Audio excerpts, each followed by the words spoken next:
Hello and welcome to our 44th lecture. We have come quite a long way and there is not much to go now. So let's not lose all the enthusiasm and continue with the numerical analysis. So in the last lecture towards the end, I had promised that we will discuss the well-posedness of the question of determining solution to linear systems. So that's what we want to do today. Let me start sharing my slides. Okay, I hope you see them. So we will introduce a concept which will help us in conceptualizing uh, the well-posedness of the linear system. So first of all, we introduce this concept of a residual vector. So we have seen some direct and iterative methods for solving systems of linear equations Ax equal to b. And often what will happen is that we will get an approximation x tilde to the solution of Ax equal to b. In that case, this r, which is b minus Ax tilde, b is Ax and x tilde is the approximation. So we will see what is the difference between the values. Getting the solution is one thing, but also trying to see whether x tilde, how well x tilde satisfies the equation. That is also the other thing. And this difference of b minus a x tilde, or in other words, a into x minus x tilde, this is called the residual vector. Okay. Now it will seem intuitively reasonable that if mod r or norm r is small, then norm of x minus x tilde will also be small. While this is true in most of the cases, but there are systems which will occur quite frequently in practice. There are systems which fail to have this property. Okay, and the reason for that is that your r is ax minus ax tilde, and therefore the norm of a will come into picture when you want to determine the accuracy of x tilde to x from the accuracy of ax tilde to ax. The norm of a is going to come into picture, as we will see soon. So for instance, let's see an example. Here we have this system given by a 2 by 2 matrix 1, 2, 1.0001, 2. So this is almost a singular matrix, because in this second row, if you had simply 1 and 2, then the matrix will be singular. But this is luckily non-singular, but the determinant is very, very small. So this into x1, x2 is 3.0001.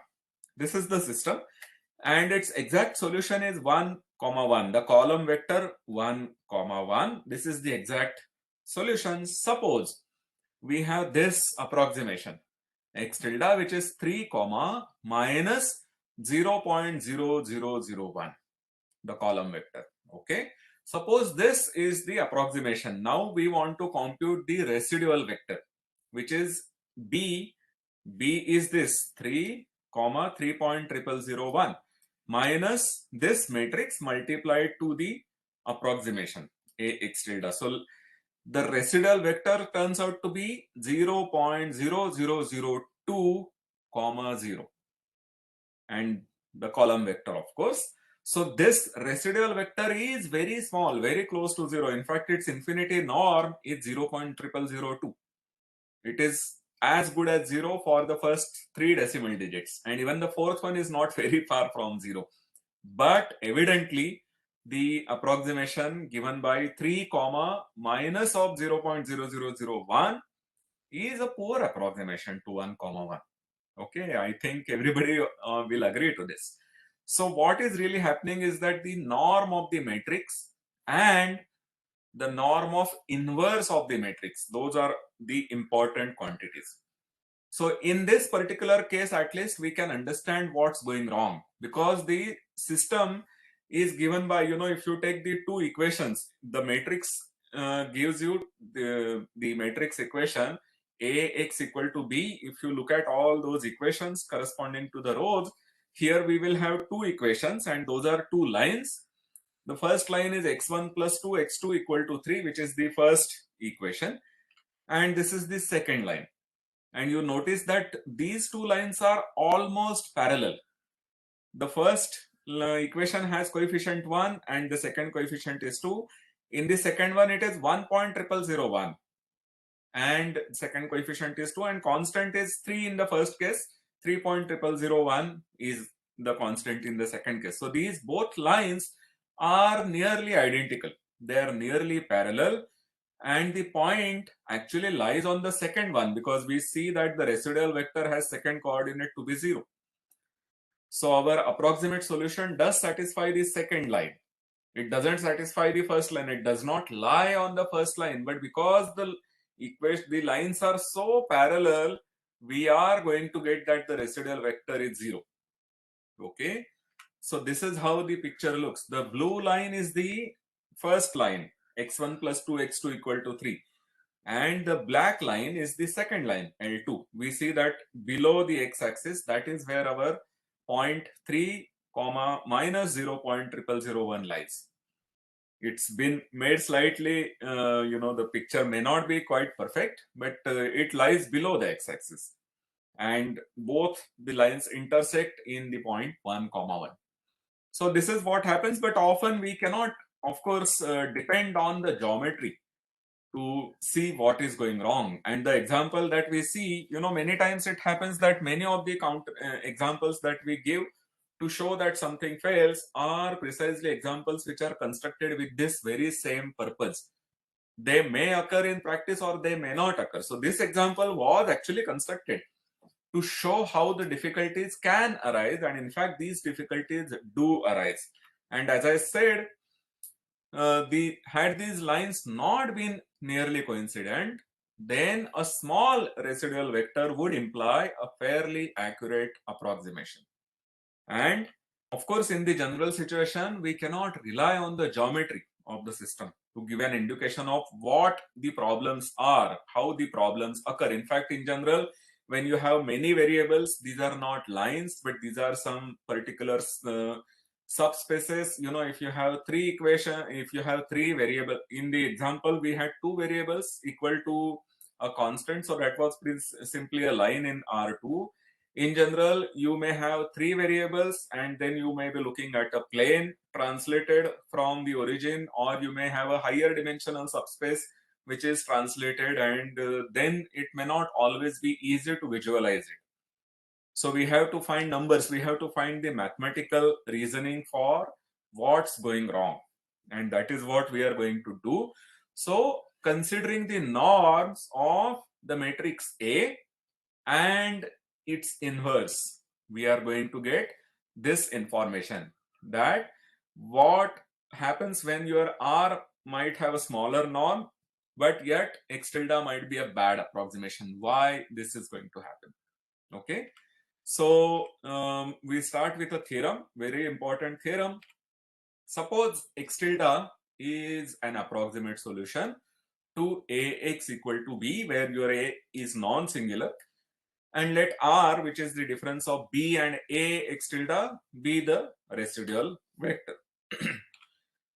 Then norm of x minus x tilde is less than or equal to norm of R into norm of A inverse.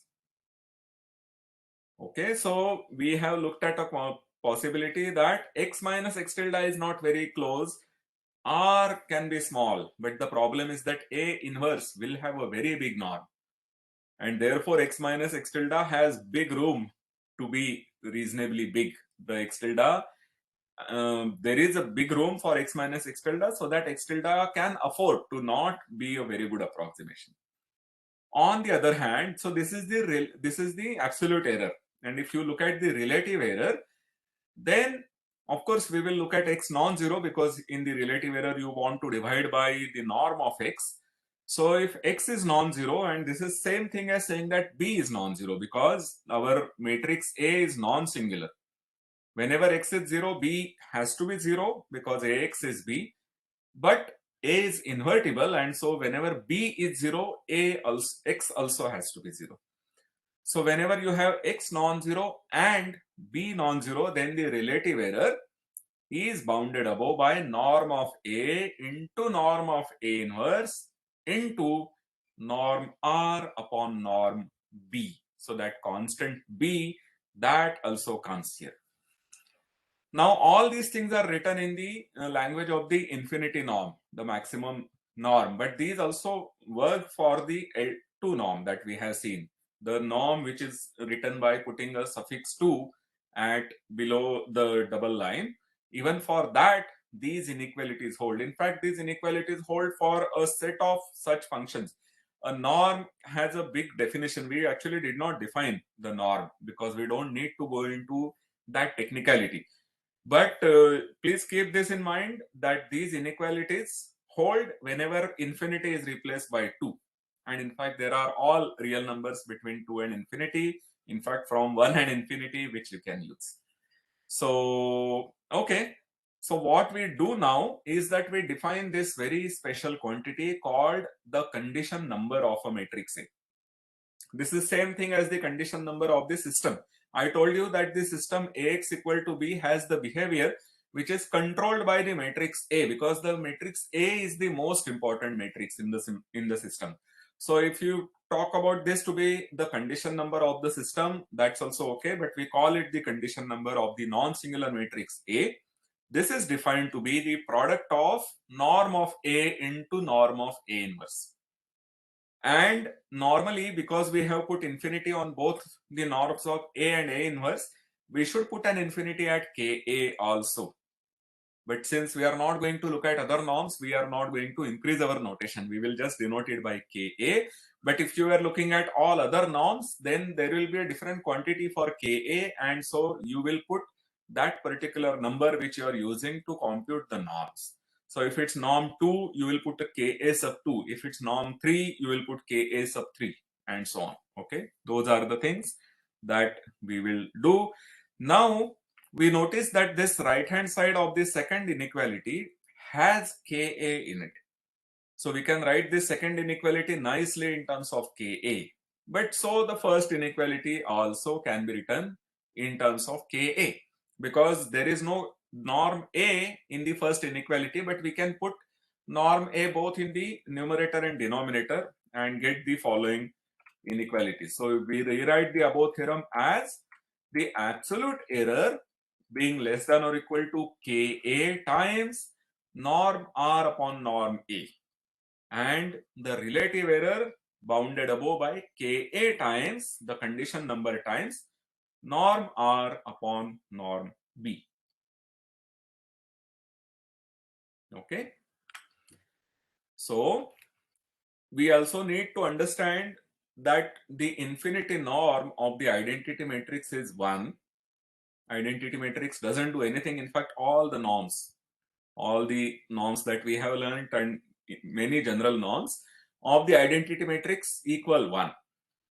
But identity matrix is equal to the matrix A into A inverse. So A inverse has the infinity norm equal to 1. And now we are going to use an inequality for the norms. Typically, when you are looking at real numbers or complex numbers, then the modulus has the property that product of two numbers has the same modulus as the product of moduli of the numbers.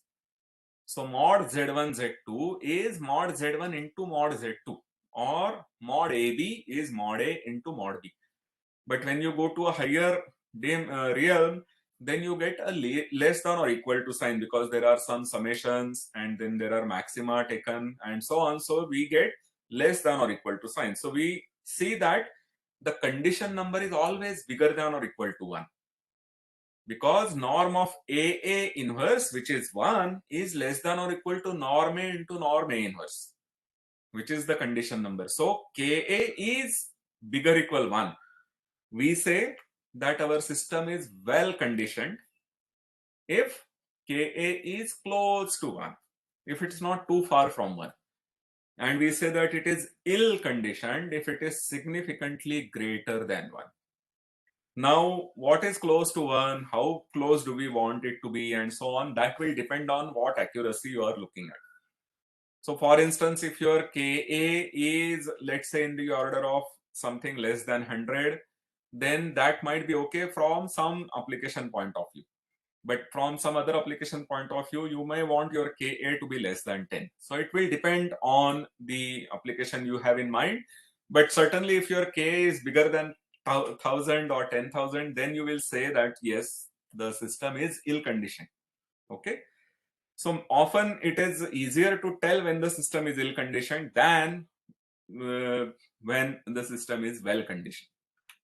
Okay, so the matrix that we worked with in the above example was this matrix, if you remember, 1, 2, 1.0001 and 2, and if you compute its inverse, this is the inverse.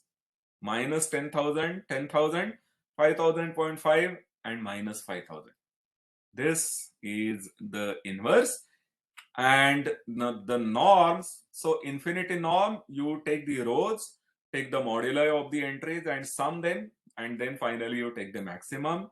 So the norm of A is 3.0001. It's a very small quantity, but norm of A inverse is 20,000.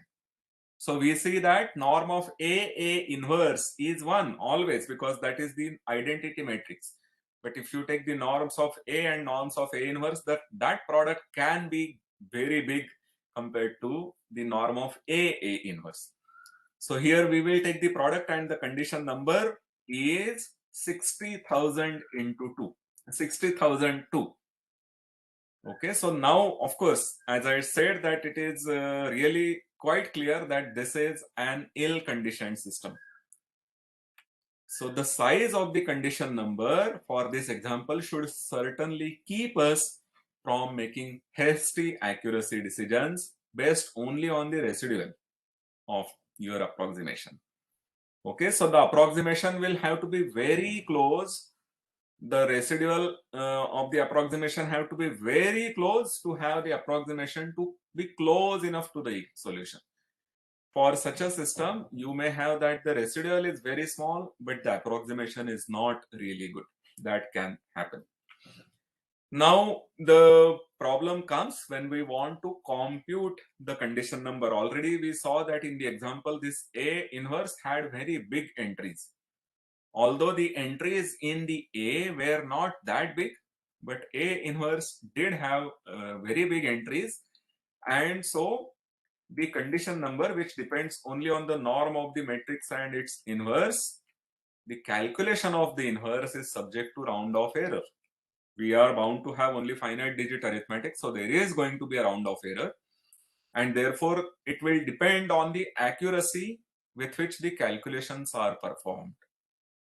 Okay, so if the operations involve arithmetic with t digits of accuracy, the approximate condition number, what we are going to get will be the approximate condition number. This will be the norm of A. The matrix A is given to you, which will have some certain digits, and then you are only going to use the moduli, then addition and taking maximum. So there we will not have any loss of accuracy. There is no loss of information. But to that, we will multiply by norm of the approximation of A inverse, which is obtained using the t-digit arithmetic. So the t-digit arithmetic comes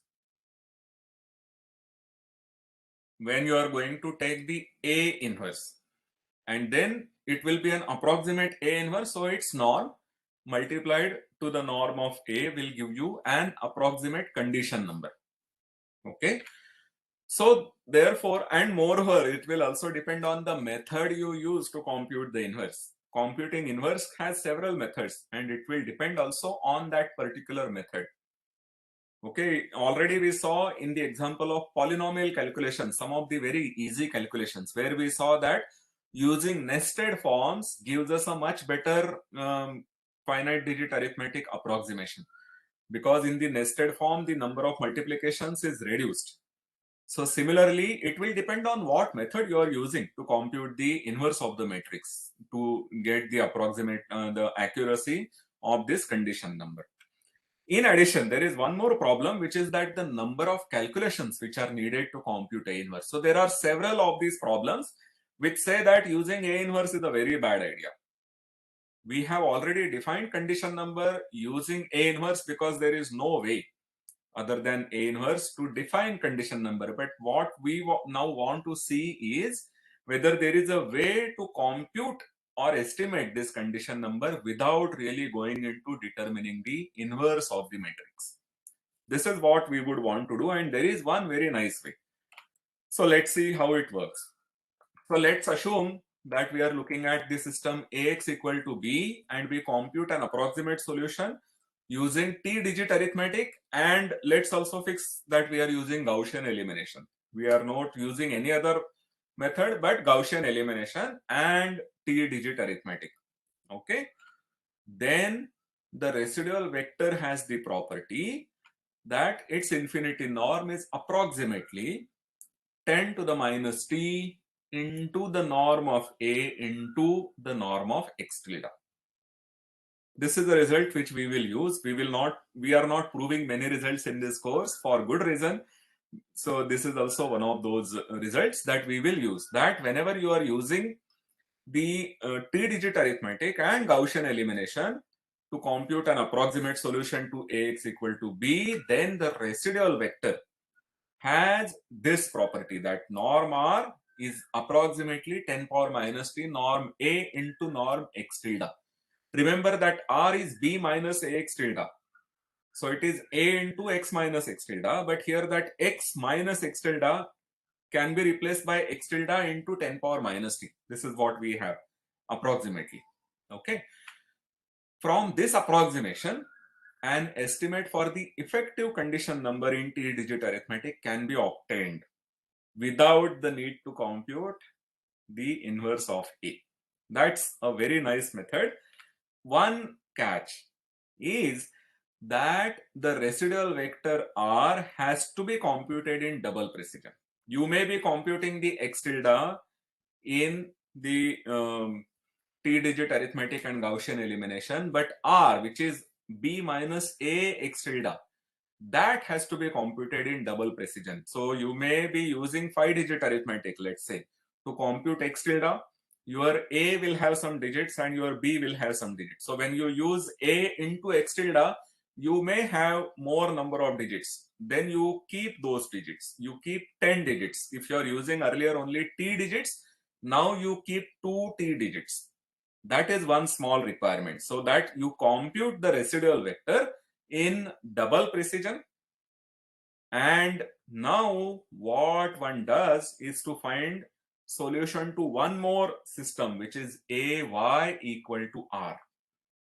Okay, so let me go through this again. We are solving Ax equal to B. You are using t-digit arithmetic and Gaussian elimination to compute an x tilde. Okay, once you have this x tilde, you compute R in the double precision and look at the system Ay equal to R. Also use the t-digit arithmetic and Gaussian elimination to compute approximation y tilde to this. Then this approximation, which has the property that y tilde is approximately A inverse R because it's an approximate solution to this system, right? This is A inverse into B minus A x tilde because R is after all the residual vector, B minus A x tilde, and this is A inverse B minus x tilde because A inverse and A have cancelled each other. But what is A inverse B? Remember, our original system was Ax equal to B. So A inverse B is x. So this is x minus x tilde. So our y tilde, which is an approximate solution to Ay equal to residual vector, is in fact the approximate distance of x tilde from x. So y tilde is the estimate of the error produced when x tilde approximates the solution x to the original system Ax equal to B. Okay. Then we do some computation. So once again, norm of y tilde is norm of A inverse R. And I told you that the product of the norms have the submultiplicativity, which is less than or equal to norm A inverse into norm R. But we have already seen that our residual vector has the property that its norm is approximately 10 to the minus t into norm A into norm of x tilde. This was on the previous slide. Here we have it. Norm of R is approximately norm A into norm x tilde into 10 power minus t. So we put that here, and norm A inverse and norm A together give us the condition number, and the remaining quantities are 10 power minus t into norm of x tilde.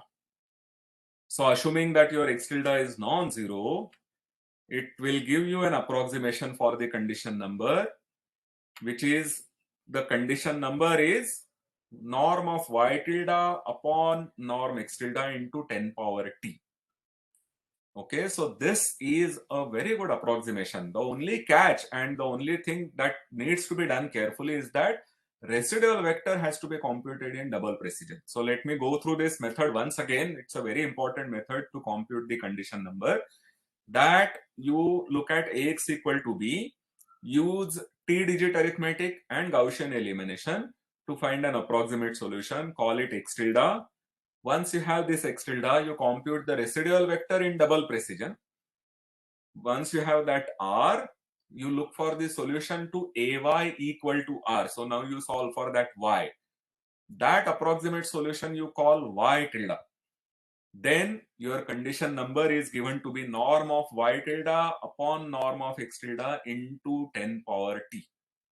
A very simple formula, and let's do one example. We will see how close this answer comes to be. So let's look at this particular system. Once again, the exact solution is 1, 1, 1. And if you now use Gaussian elimination and 5-digit rounding arithmetic, we get this approximate solution.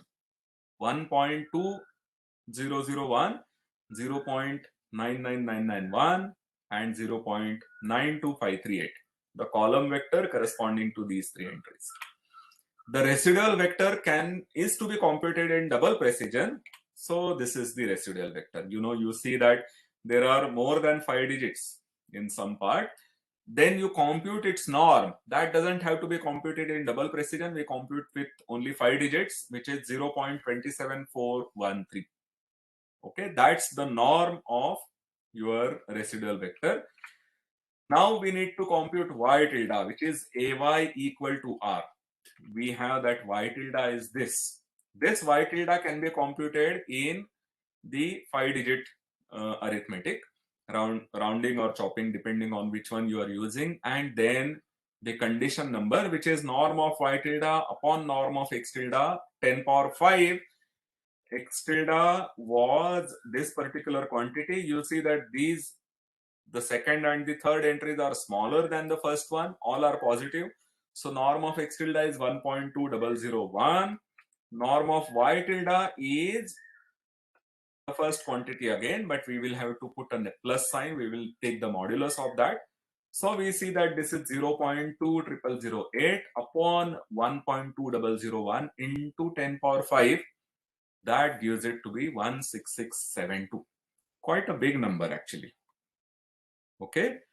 Whereas if you wanted to compute the actual inverse of the matrix and then compute its norm and then find the condition number, the matrix, again using 5-digit rounding arithmetic, turns out to be this. And so we need to compute its norm. The norm of A is 15934. The A was already here. And computing its norm is not difficult, which will be dominated by this 15920.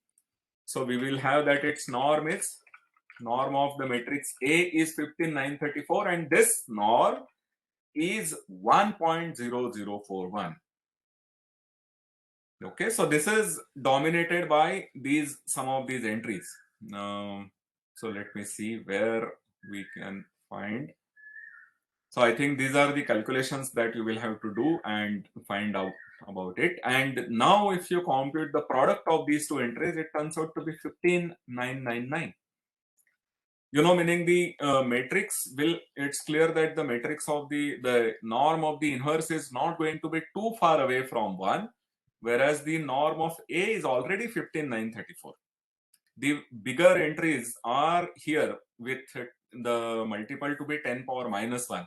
This is one entry, this is another entry, there is one entry here, and there is one entry here. So these are the bigger entries. And these do not go very far from 1. Therefore, the norm of A inverse, which is, we are taking the supremum norm, the infinity norm is very close to 1. Okay.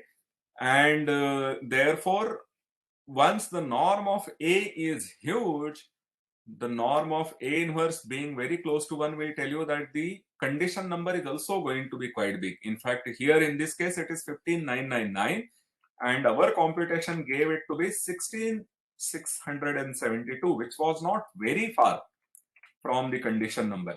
And in fact, the computational time required for computing that approximate condition number was very less, considerably less.